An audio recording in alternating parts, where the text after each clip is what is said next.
rolling? Aaron Russo, the founder of a nationwide movement to end the private Federal Reserve. They have all the money they want. They can make all the money they want. They have a machine that can make all the money. It's not about money.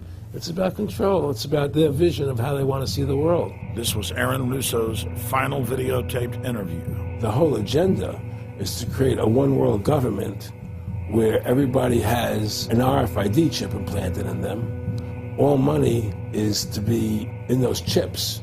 And this is given me straight from Rockefeller himself. This is what they want to accomplish. We've never before seen sections of the historic interview. Federal Reserve is poison to our country. Aaron, what do you think women's liberation was about? We, the Rockefellers, funded that. We funded women's lib.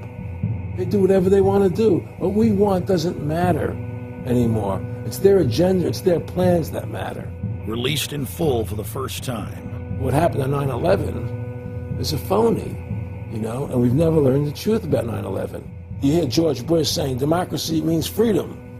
No, democracy equals New World Order. I believe God put me on this earth to be the best person I could be, and put everybody on this earth to be the best they could be. You have to stand up for what's right in life. And unless you do that, you're nothing. Reflections and Warnings, an interview with Aaron Russo. Award-winning filmmaker turned freedom fighter, Aaron Russo was an amazing individual. He'd been battling cancer for more than 3.5 years when he began making America Freedom to Fascism, that he shot, directed, edited, pretty much on his own with just the help of a few people. An amazing individual. A long life of award-winning films, of hard work, and for standing up for the Bill of Rights and Constitution. When we first went to shot this interview, I put it out on the web for free, but parts of it have never been seen. So here today, you're going to have a chance to see the in-depth interview, the final interview with Aaron Russo. But his important work lives on. He made one of the definitive films exposing the elite that control this nation and the world, the private Federal Reserve. And the information he put out 2 years ago rings more true today than ever. And his film, America Freedom to Fascism, and Mad as Hell, and the other great works he did just continue like ripples in a pond to light bushfires in the minds of men and women everywhere. So this film is dedicated to the one, the only, Aaron Russo. You rolling? I'm honored to be interviewed by Alex Jones, a truth seeker, fighting for justice in America. Alex charming has get me all smiley. Aaron, when did you start to think something was wrong in the world, or start to find out about the whole banking cartel and the Federal Reserve System, the New World Order? Well, that was a progression of events. I've always been a very independent person, always believed in individuality, and that we were put on this earth to be unique individuals to fulfill our God-given potential, and that the only way to fulfill your potential is to be free, to find out who you are, and to make your errors, to make mistakes. And as I grew up, I began to realize more and more the government was inhibiting me in things that I wanted to do. And what happened, I was very successful in the ladies' lingerie business. I worked for my dad. He had a small undergarment business. And I created the first ladies' bikini panties back in 1963, actually. And then I opened up a nightclub in Chicago called the Electric Theater that opened up the day Martin Luther King was assassinated. Right, and so the city of Chicago was in flames the day my club opened, and nobody came out to the club. And well, what happened was that that was the year of the Democratic Convention in Chicago in '68, and so my club became a hangout for the hippies, and because they wanted to go to Chicago and protest what was going on. And I was having a concert at my club one night to raise money. And the police raided the nightclub, my club, for no reason at all. And I was standing outside in my office overlooking the street, and I saw all these paddy wagons pulling up in front of my club. And I was a 24-year-old kid. I had no experience at all, really. I said, what are these paddy wagons doing here? And then I saw all these cops getting out of the paddy wagons coming into my club. I said, oh my God, they're raiding me. And so I ran down to the stage, and I got on the stage, and I stopped the band from playing. And I said to the people in the audience, we're being raided, so sit down on the floor, cooperate, and plot your identification and cooperate with the police. And as I said that, two of the cops from behind threw me onto the floor and grabbed me and started dragging me out of the club.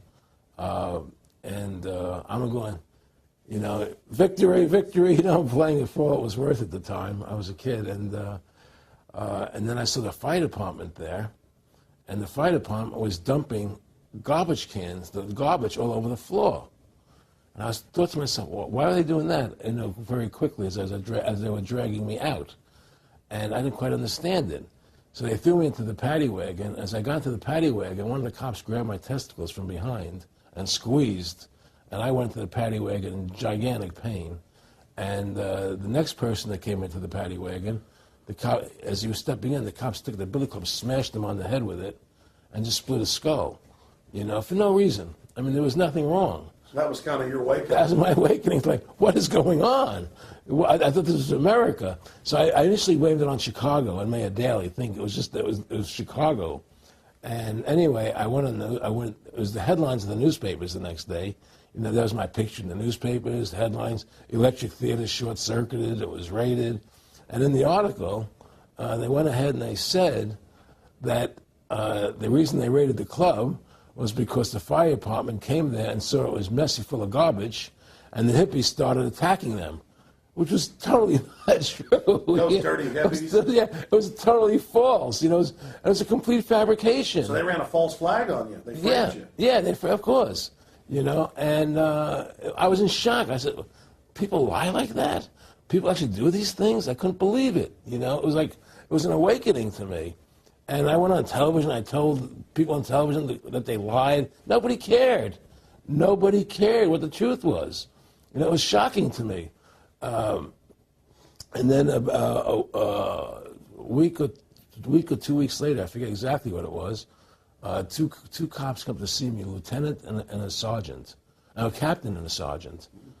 And they said, Mr. Russo, we're sorry if you got hurt that night at the club in the raid, but we're here to tell you that if you want to keep the club open, it's going to take $2,000 a month, and we're going to come see you once a month, and whenever we have to raid you, we're going to call you, you know, and we'll let you know we're going to come in tonight and raid you. This was mafia. Well, the police mafia, you know.